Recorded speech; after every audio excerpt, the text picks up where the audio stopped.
very much for joining. We will be recording this meeting. Sorry, we're having a couple of technical issues that now have been overcome. So it's my pleasure to welcome you all to the 2022-23 Financial History Networks webinar series. We are honored to be hosting Mattia Lupi. He's a PhD candidate in political science at the Max Planck Sciences Po Center on coping with instability in market societies in Paris.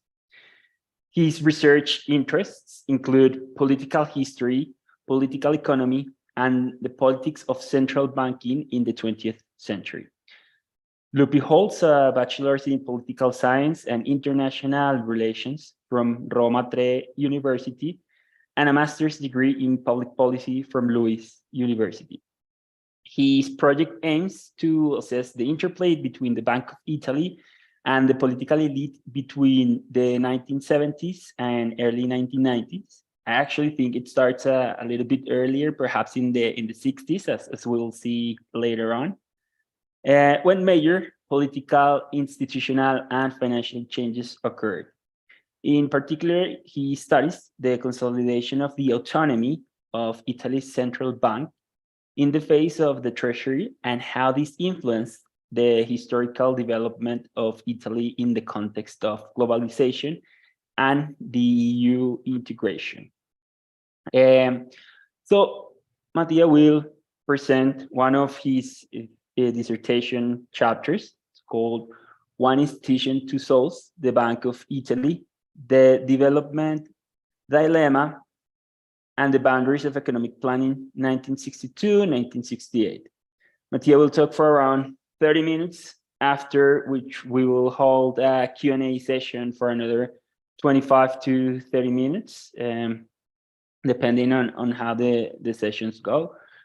We do encourage you to turn on your camera when you ask your questions and your microphone. However, if you prefer, you can write the questions in the chat and we will read them out loud for you. Please use the raise your hand button emoji at the reactions tab on the bottom to signal your interest to ask a question. And we will allocate turns for each intervention. So welcome, Mattia.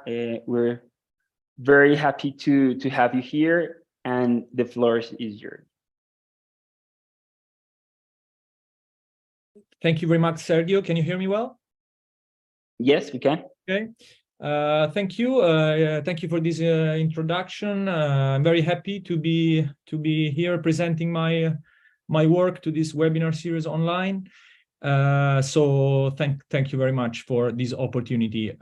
As you said, my work has to do with the history of the Italian Central Bank during the 60s. In particular, this chapter, this project I'm developing now deals with the phase of the economic miracle and the last attempts to pursue a policy of economic planning. So in this talk, I will try to explain the motivation, the main argument of this paper, and of course the data and sources I'm relying on to make my arguments. So just a few premises on my research. This paper is part of a broader project, which is my PhD dissertation, which aims to reevaluate or reassess, if you want, the rise of central bank independence in Italy, what in French they call la question de l'indépendance. And it deals, this specific paper deals with the first phase, the first part of this process, which, as you said, started in the early 60s up to the 80s and even early 90s. So during the 60s, I examine the role of the central bank, Banca d'Italia, in setting economic policy basically trying to challenge existing interpretations, in particular the idea of the subservience of central banks during, after the Second World War towards the national treasuries. Of course, the case of Banca d'Italia needs to be also put in perspective and in the broader scholarship on the transformation of central banking, in particular towards the modern paradigm of central bank independence. However, I think, of course, there are many theories and interpretations on how this shift took place, but however, I think that the case of Banca d'Italia, for many reasons that we will, I hope, also explore in this presentation, in this debate, I think the case of Banca d'Italia in a way is not necessarily adequate. It doesn't fit very well with these general theories. That's why I decided to, go back to the archives to see whether I can find more meaningful and more let's say more useful interpretations for the case of Banca d'Italia. In general, I argue that, and this is valid, I think, for all the periods on which my research is based, that it's not so much the independence of the central bank which was at stake, but more how the Banca d'Italia conceived its power in the system. So it is more a transformation of the way the central bank exercises power, because already before the 70s, 80s, and the shift towards central bank independence, the bank was very much powerful, very much independent. And so I think there is some scope to review this, conventional narrative on central bank independence, at least in Italy. So my argument for this specific, for the first part of this process that deals with the 60s, is of course that this is not the case, and therefore the Banca d'Italia enjoyed a very high level of independence and operational autonomy over all levels of economic policy. There was this idea back in the 60s, according to which it was more the treasury that was subservient to the central bank than vice versa, which I think conveys very much the idea of the influence of the central bank in policy making. Secondly, my argument is that, according to my reading of the sources, the Bank of Italy was also the main guardian of the country's export-led growth model, which was based on low consumption and low wages. I will discuss this further on. And then third, that paradoxically maybe, but exactly through this embedded autonomy, it tried to, it managed to shape also the debate on economic planning, which was very much present at that time. So I will be based my talk, but also, of course, my research on mainly the historical archives of the Bank of Italy in Rome, a very careful reading of the concluding remarks, which is basically a speech that the governor of the central bank gives in May each year to the shareholders of the bank, and that I think are very useful to understand, to have a summary of the main, issues and topic that the central bank is addressing. But also a review of some secondary sources which tended, in my opinion, to neglect a little bit these relationships between central bank and economic planning and the autonomy of the central bank during this period. So the first, I think, concept that needs to be clarified is what I mean by the dilemma of economic development. Well, I think that as many of you probably know, during the 60s, for the first time, there is, during the phase of economic miracle, there is a critical juncture, what Italian scholars call la congiuntura in 63-64, that basically put to an end, the first phase of steady development and economic growth in the economic history of Italy. And so, for the first time, the central bank is facing a balance of payments crisis. That, in my reading, can be very much explained with the Tirwol's ideas on, the traditional economic dilemma between the external equilibrium of a country and the possibility to expand economic growth.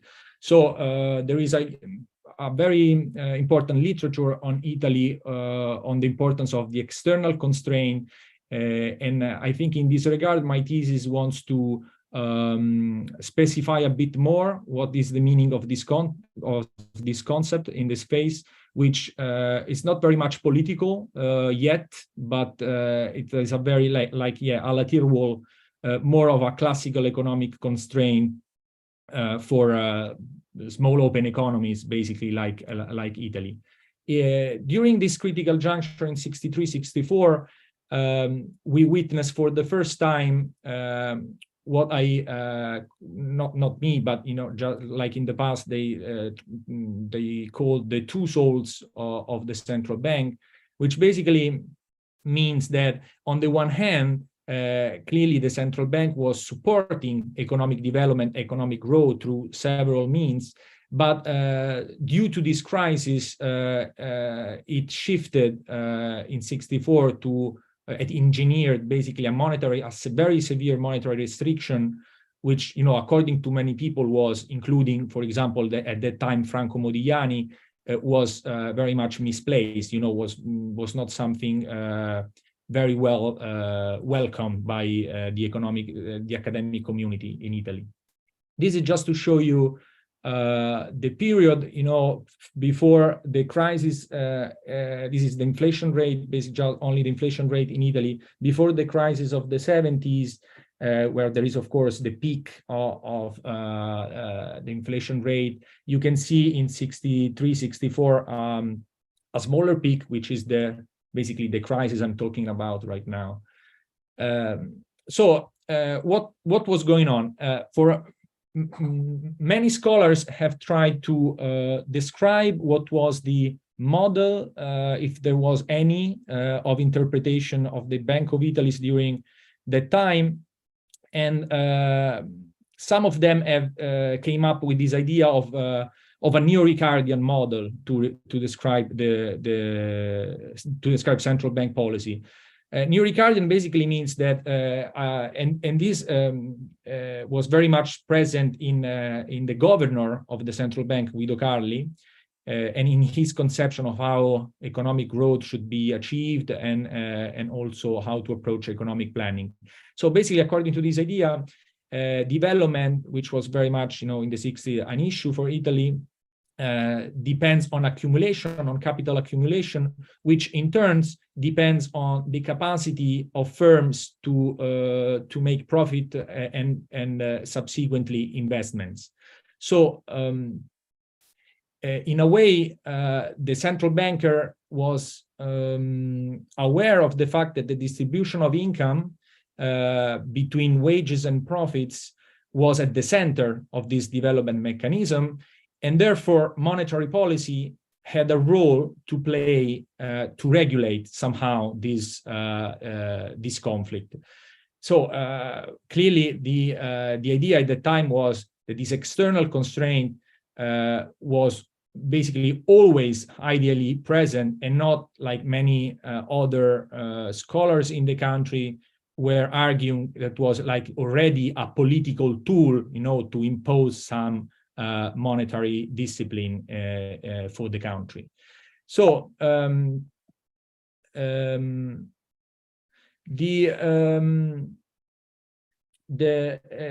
clearly the idea of the central bank was that in order to revitalize the growth model based on exports, the immediate target were wages. So it started to call for an income policy, and so basically to reduce the level of wages in order to revitalize the growth model.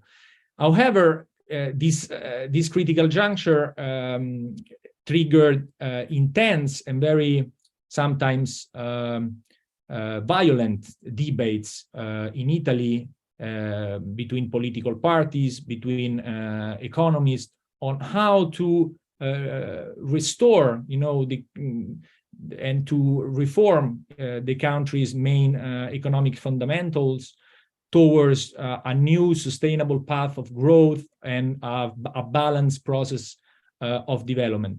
So what I was interested in doing in this chapter is also to trace how the attempts of economic planning followed a sort of life path of interest and involvement, then towards crisis and politicization, up to the legitimization and so failure in the end of these planning attempts.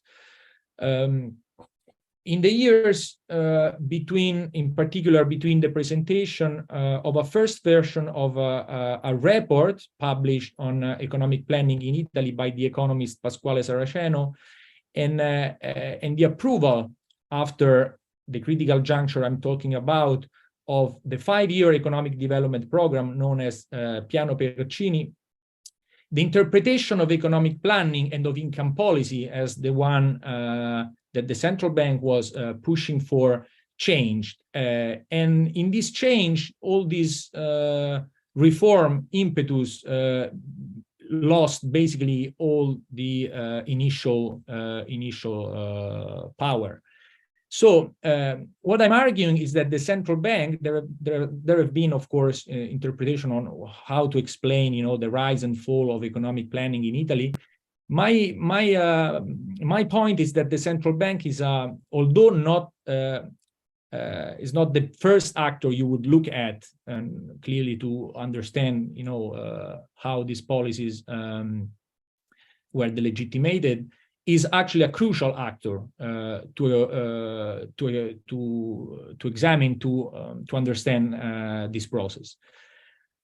This 3 phases starts, of course, with a maybe unexpected involvement of the central bank in the planning debate.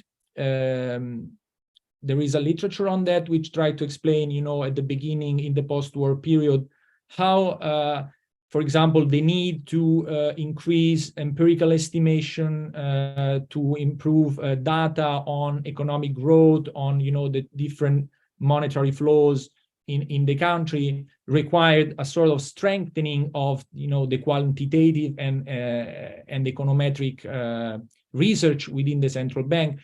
So there is a link in this period between the improvement of the research department and the need to expand economic planning for development purposes, which I think it's a nice angle to look at this process. And moreover, clearly there is all the people and the technocratic elites interested in the question, the southern question, so the Mezzogiorno d'Italia. We had also in the same seminar some time ago a presentation on the European Investment Bank and the extraordinary interventions in the south of Italy. All these people were part of a same developmental elite, which started their career under even the fascist regime, and then they continue to call for the need for Italy to modernize and to keep up with other countries. This international development debate was supported also by international organizations, and there is an exchange of scholars between Italy, between the US. So it's very much present, this interest for economic planning. According to this first phase, the market and the plan basically are not are fully compatible, so that one doesn't exclude the other. Then we have a second phase, which originates during the critical juncture I was talking about, according to which put at risk for the first time the stability, the monetary stability in the country. So I inductively call this debate in Italy a debate between a democratic and a technocratic conception of planning. You have, for example, on the one hand, people from the Socialist Party, from the Communist Party, from trade unions to call for a democratic way of planning resources and of politicizing credit policy, for example, in Italy, in order to restore, to revitalize a new growth model. On the other hand, you have the coalition guided by the central bank and by the governor of the central bank, Guido Carli, which were, by contrast, the more in favor of, exactly because of the crisis that was unfolding, more in favor of a logic of economic planning based on income policy, on the meaning of income policy, which was basically planning in advance only the level of wages and not, allowing a politicization of credit policy and investments in the country. So during this phase, you have a very intense debate between economists, which I tried to trace in my draft, and within the National Committee on Economic Planning. You see really in the archives these tensions, these contradictions, people arguing for specific policy of planning, and on the opposite side, people trying to restore, like, for example, the economist Ferdinando Di Fenizio, to impose more monetary discipline and an economic planning that was aware of the risk, of the external constraint on the one hand, and the risk of stability for Italy on the other. Finally, the third act of this drama, if you want, is exactly on understanding how this ended.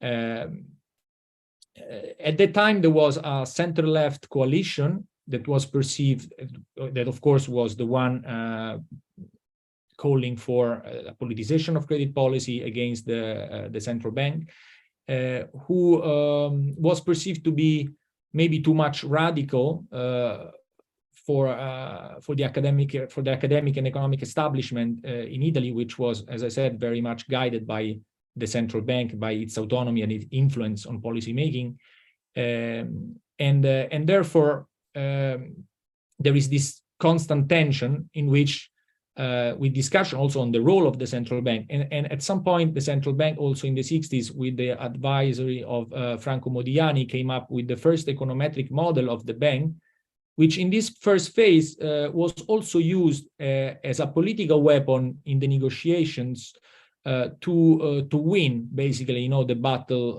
of ideas, and avoid these more radical interpretations of planning in the country. So basically what I'm arguing here is that the central bank, starting from the 60s, started to be very skeptical about the meaning and scope of economic planning in Italy. But this doesn't mean that originally it was not, according to the central banking paradigm of that time, that it was not part of the same logic, trying to shape the growth model and to revitalize economic development in Italy. So my argument is very much in line of what, for example, Eric Monet also did recently for the Banque de France, trying to reassess in a way these interrelations between the central bank and the political elite, and also the relationship between the central bankers and people at the treasury, which was not, as usually the literature argues, a relationship of subservience, but one of which the central bank was very much independent already. And so this gives me the, allows me to shed light on more hidden aspect of Italian history and of Italian central banking, which, just to conclude, show that it's not, this I think can have an effect also on today's discussions, on the, for example, the revival of economic planning, of green industrial policies, for example, that in the central bank debate is usually taken or either as orthodoxy or an heterodox position. Maybe through this historical revision, it will be possible, to problematize a little bit more a debate that was, already present, as usually happens in history. Thank you very much for your attention, and I am very happy to answer questions if there are from the audience. Thank you. Thank you very much, Mattia, for your presentation. Very thoughtful and enlightening thesis chapter, indeed. So now we welcome all the questions from the audience. So please remember to click on the raise your hand emoji button to signal your interest. We encourage you to turn on your microphone and camera to ask your questions. Otherwise, you can use the chat if you want to share something, comments or questions, and I would be happy to read them out loud for you. In the meantime, while we get some interest in some questions from the audience, I may start with a couple of questions. So I have some regarding the content of the chapter. But perhaps I'll start and ask them later to give people time to signal their interest. I'll start from a different point of view, from perhaps playing a bit of a devil's advocate, thinking of you as a PhD student coming to a submission, perhaps close to defending your thesis. And it has to do, well, the first one, I'll just ask one because I see some people are already signaling their interest. With your methodological approach, so you concentrate a lot on these reports and a few reports, and in a section within these reports, and then you mentioned some other secondary sources as news articles and so forth and so on. So I'll just ask two quick questions, and we'll take two others from Manuela and Paolo, and then you can answer these three. So I was wondering if you have access to the Treasury's archive, perhaps to increase or to complement the different postures from not only within the bank but also from the Treasury, and to say if you can perhaps identify like this debate, these positions. I've done this in a different setting, and then you can see when you only look at one side of the story, then you only find that perspective, right? And a lot of what happens within the institutions don't necessarily come out in the public debate or even in the news.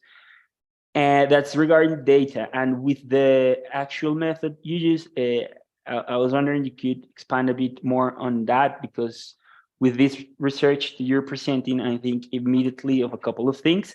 These are like content or sentiment analysis, because of the political ongoing debate and these tensions.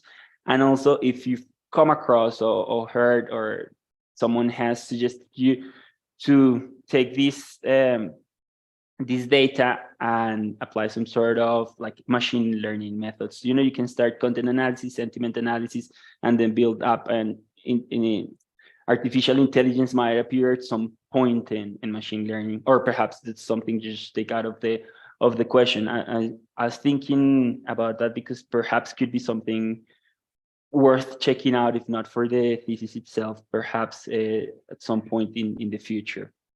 So that's for me. Let's hear first Manuel and then Paolo, and you can answer these 3 questions. So Manuel. Thank you, Sergio. Mattia, great presentation. So I wanted to ask you, especially as I'm interested in networks and elites, which is something that is not in this chapter, of course, individuals, but maybe you can draw from the rest of your dissertation. So what happens with the relationship between the Banca d'Italia's technocracy and the government at large? And do people from Banca d'Italia go on to have this very close relation or interchangeability of positions between the bank and then the Ministry of Finance and eventually other positions in government? And that would be the question. Thank you, Manuel. And Paolo, you please open your mic. Hi. Perhaps. Hello. Hi, Paolo. Yeah, thank you very much for the presentation. I had like 2 quick questions. So the first one was about so there's this literature on Italian economic history about the missed opportunities, where they say like the 60s and 70s were a moment where like reforms could have been done and they were not done. And I was wondering how you position like your research within this like this debate, like agree, you disagree. And that's one. And the second one, if I understood you correctly, like you describe a shift at a certain point, like around the 60s. How do you justify that shift, let's say from the predominance of one soul to the predominance of the other soul, let's say? So what I probably missed that. You might have said that. What's your argument here? Like how do you explain this shift? Okay, that was all.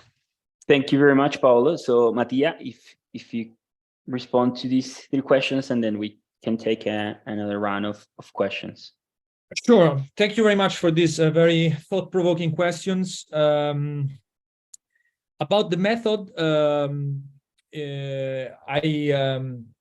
I base my research, all my research on for the PhD on the historical archives of the bank, not only for some other parts of my thesis, also on the historical archive of the EU in Florence, some additional materials from secondary sources. You asked about the Treasury archives in particular. There is access to the archives of the Treasury. The issue is that what I was trying to do in this, my unit of analysis, my focus is on the central bank. But of course, you are perfectly right in arguing that you should have the other side of the coin, to maybe explain the 2 perspectives. The thing is that usually what the scholars that have been interested in planning have been doing what you were saying. So basically focusing on the more, let's say, natural actors in the debate. So looking at the Treasury, looking at how political parties, looking at the Commission, at the CNP, the Committee on Economic Planning, and basically from there, you don't necessarily see the influence and power of the central bank, which, however, in my opinion, was very strong. The issue, the fact, the reason why you don't see this influence is, of course, because the central bank is not the natural actor in this process, in the sense that it doesn't directly, for example, in the concluding remarks, address explicitly the issue of planning, but through its personnel and through its, if you want, more hidden policy activity. I can give you an example. There is, for example, one in the committee, there is one important scholar who is Salvatore Guidotti, who was the representative for the Bank of Italy at the Committee for Economic Planning, which was mostly, composed of other economists, people from the Treasury, people from industrial associations, and from trade unions. So the only guy from the Bank of Italy, which apparently was not supposed to be so powerful, actually stored this material at the archive of the bank, and so through you can consult this material and realize that actually the day-to-day influence of the Bank of Italy on these issues were more important, than usually people assume by looking only at the Treasury and the other actors, like the more traditional actors in economic planning. So that was the reason behind my focus just on these documents.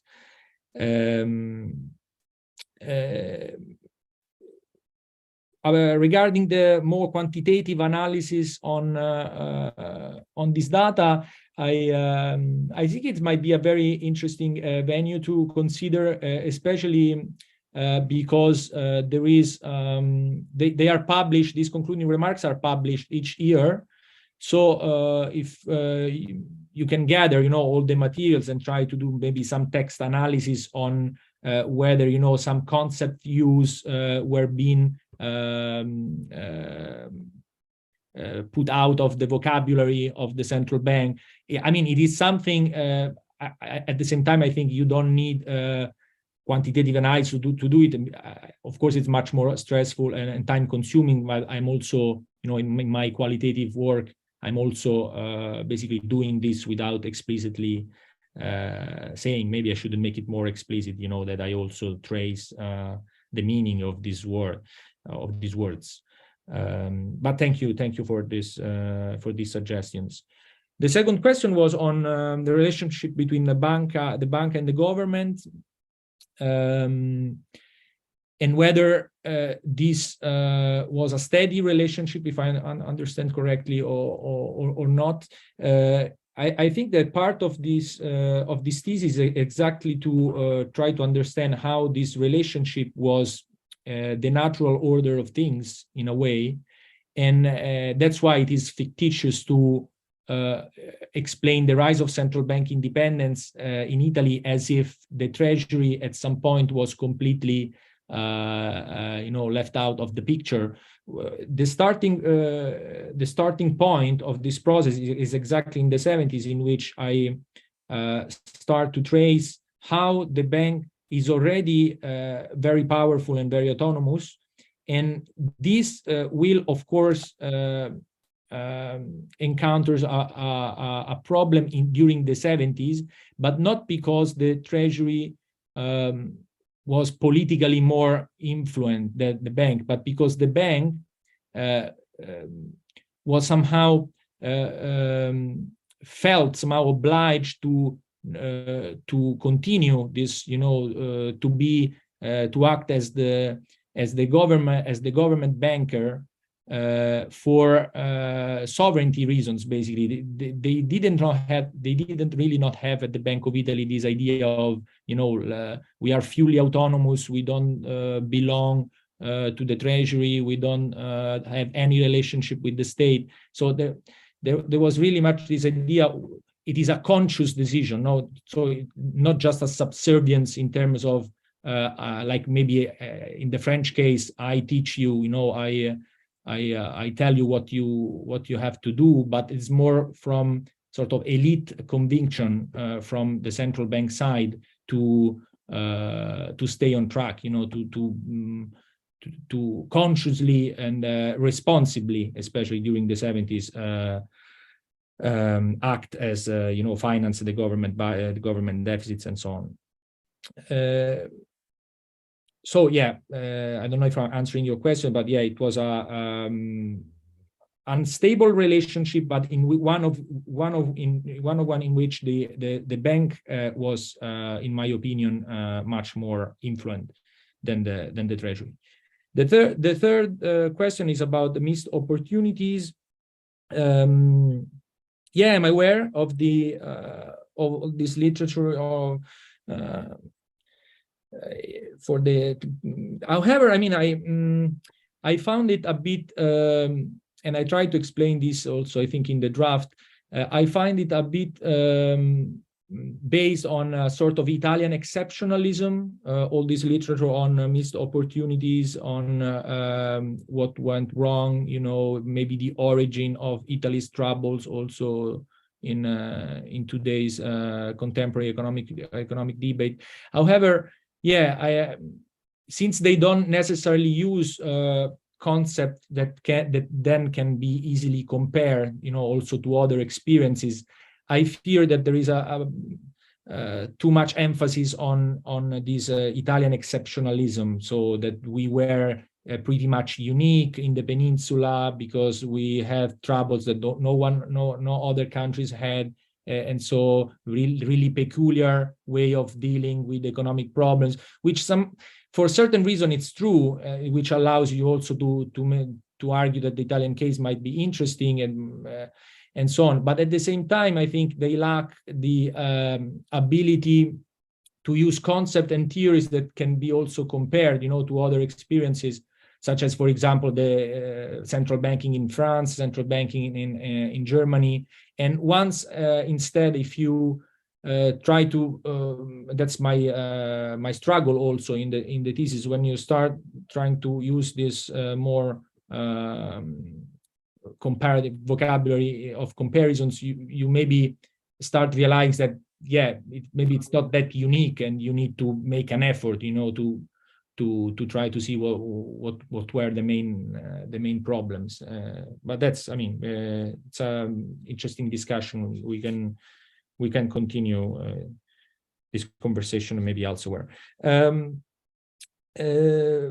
Regarding the final question on the shift to the other soul, yes, maybe I was a bit too quick on this in the presentation. The idea I wanted to convey was that during this period, clearly the central bank has these two souls, because if on the one hand it wants to support this economic development and also through planning experiments, on the other hand, the critical juncture, and so for the first time in the balance of payments of crisis, it forces the bank to rediscover, you know, the traditional soul in central banking, which is monetary stability in the end. So at that time, you see these conversations going on that exactly want to understand. So what's the main, you know, what was doing the bank? Like more the interest maybe of the industrialists because of the monetary stability. Maybe they wanted to continue economic planning. So according to contemporary scholars, of course, they would, you know, according to the maybe modern orthodoxy on central banking, you would judge this period as a period in which the central bank was not credible on the economic side, because if something, you know, you have a balance of payments crisis, you basically, without any further doubt, you need to make a credit restriction, to raise interest rates and so on. But at that time, and this is, I think, what makes, you know, the historical argument a bit more sophisticated than maybe contemporary accounts on central banking.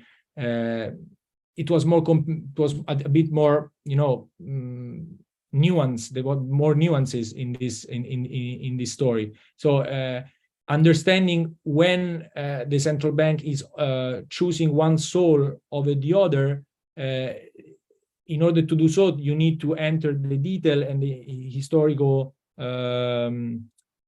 details of this of this exchange. I can tell you that one important element was really much in this period, this idea of the balance of payments constraint, which afterwards maybe will become also a political argument to use. I mean, I'm not hiding that, but at least in the 60s, it was, you know, the traditional economic constraint of a small open economy, which cannot grow more than, you know, the external resources available. So for the central bankers, this in turn was the main problem. And so when you see, you know, your reserves eroding up to the point of, you know, creating a objective problem for the central bank and the country, then maybe you start believing that the independent variable was the external equilibrium of the balance of payments. However, yeah, again, that's why the two souls. This is true, but it's also true that the paradigm of central banking in that period was supporting economic development. So I would say that, yeah, it is exactly the moment in which this contradiction and these paradoxes come to the surface, in a way. Okay, thank you very much, Mattia, for the for your answers to these questions. We have two more from Tobias Scheib in the chat, so I'll just read it out loud for you. So Tobias says, "Thank you very much for the talk," and he has two questions. First, what is the role of banking regulation during this time? It was also a task in the Bank of Italy. As Monevari pointed out, it was not only responsible for the stability of the banking system at the time, but also for macroeconomic interventions internationally. Was this linked to other stability policies, such as income policy? No. Regarding the Ball's high practical autonomy, They have not applied. factor. Maybe I now inform them. Sorry, question. Sorry, yeah. Regarding Ball's high practical autonomy, could a contributing factor also be the high fragmentation of other institutions? For instance, the Ministry of Finance, Budget, and Treasury were separated. I know from Germany that here the Finance Ministry did all this in one house and was a way stronger counterpart to the Bundesbank during this time. Also, the Ball's official served a lot longer, currently for 15 years. The Ball's, not Bank of Italy, sorry. The Bank of Italy is officially served for a lot longer, currently for 15 years, while there was a way higher fluctuation in the ministries. And perhaps I'll just throw again one of my questions we have, which has to do, well, I'll try to group at least two or three.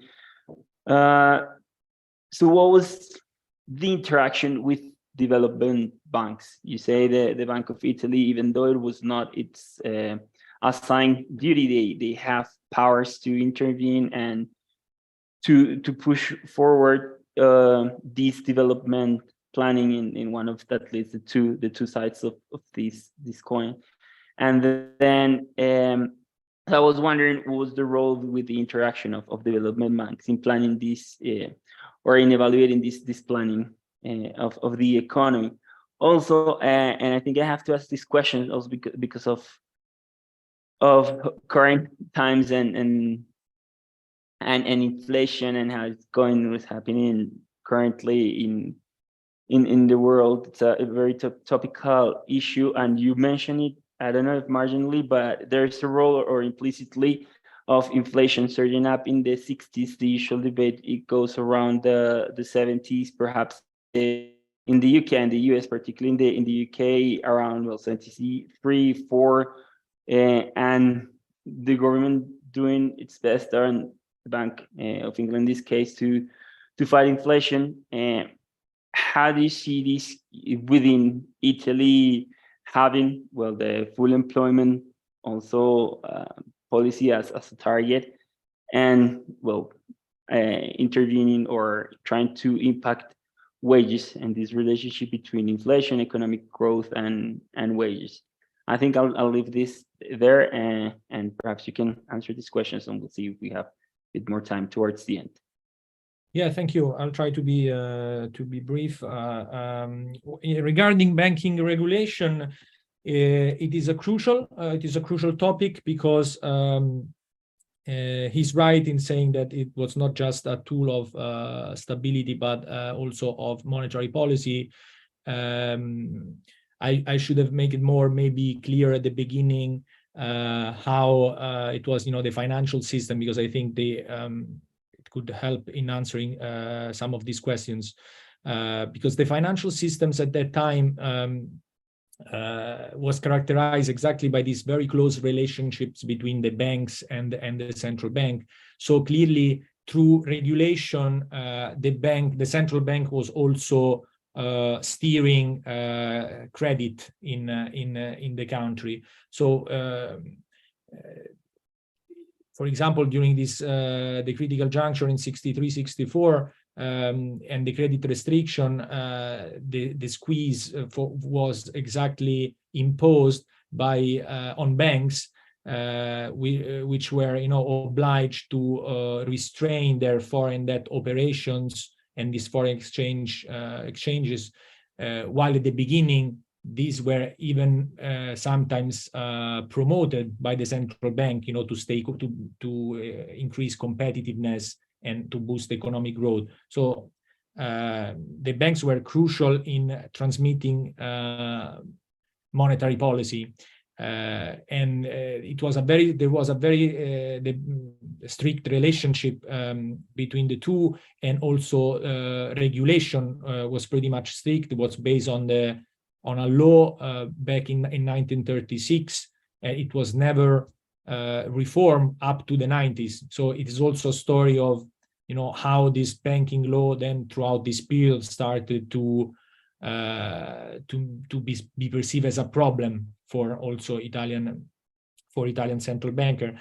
But during this specific period, banks, yes, were pretty much used to control monetary flows, and yeah, the traditional tool of interest rate was not the main policy tool for central banks. So in case there was, to restrict monetary policy, unlike today, they wouldn't raise interest rates, because there was no direct, relationship between interest rates and a financial system that was not so well developed, so they preferred to have this very close, through moral suasion, through very strict regulation, this very close relationship with banks. But yeah, it's a very important argument.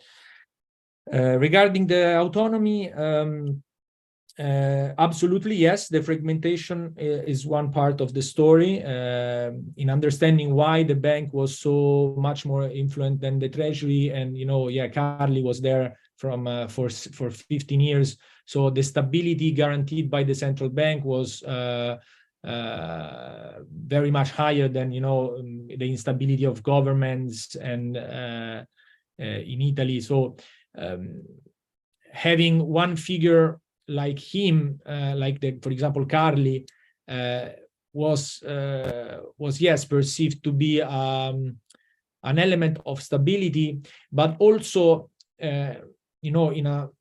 through, if you want, nation building exercise, it was also perceived to be a matter of reputation and of credibility in a country where most, major part of the country, especially in the south, was still underdeveloped, were poor. So the state was not very strong, especially in certain areas of the. So the Bank of Italy, especially also through the local branches, because the bank had also the local branches in specific regions, was perceived as a pillar, as an element of credibility, of stability in a state which was still weak for many reasons. And the relationship within development banks, and the central bank, the development banks were part of this state-owned or state control, if you want, financial system. So you had at that time commercial banks, and then in terms of credit institutions, you had short-term credit institutions and long-term credit institutions. So development banks, we can call it the one, special credit institutions, so institutions based on long-term credit in Italy,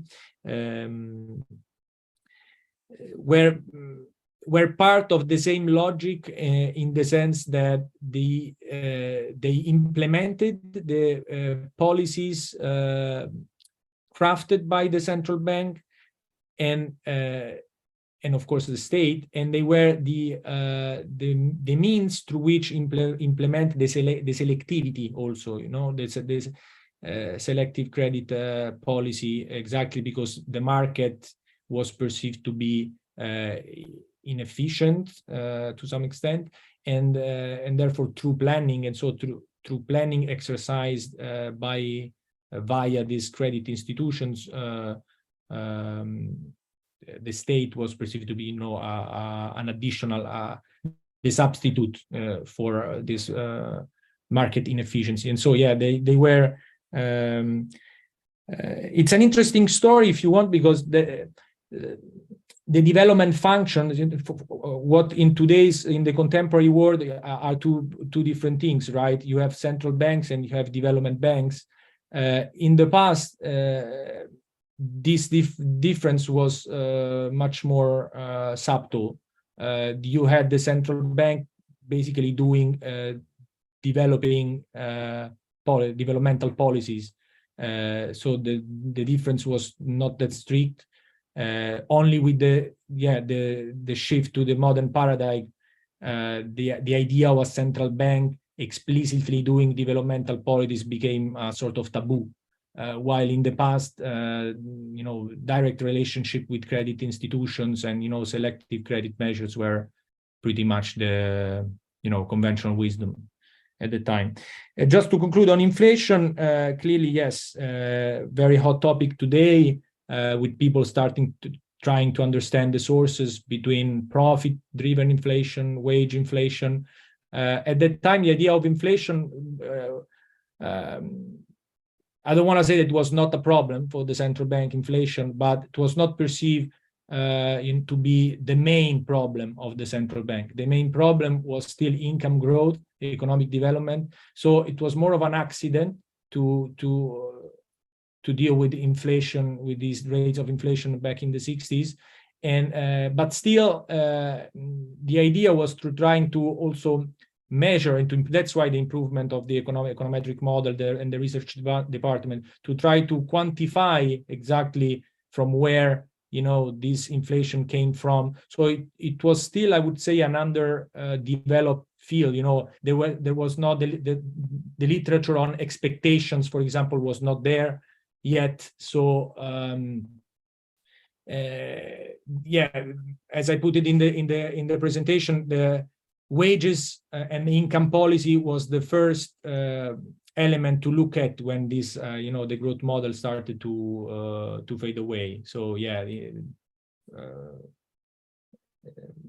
acting on the level of wages was perceived to be maybe the easiest, and also we say the less dangerous way of dealing with the crisis. Less dangerous because once you are able to coordinate with the different actors, then maybe you can recover the model without resorting to more violent monetary conduct. While if this is not the case, then they argue at least that they are obliged to impose a credit restriction. So with the consequences in terms of unemployment and so on. I think so we all know. But thank you very much for these very interesting questions. Okay, Mattia. Well, thank you very much to you for your very interesting, thought-provoking presentation. It was a very interesting chapter to read.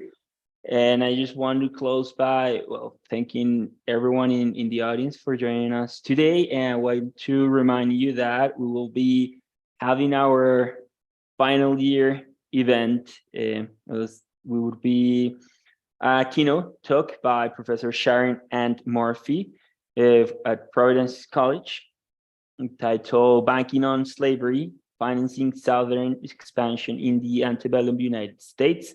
So you can find in chat the link to register for the event and also to subscribe to our YouTube channel. We invite you all to do so. And to our list, you'll find all the links in the chat, and you can find the recordings of these and previous sessions there as well. So thank you very much, and wish you a very happy rest of the day, wherever you are. Thank you.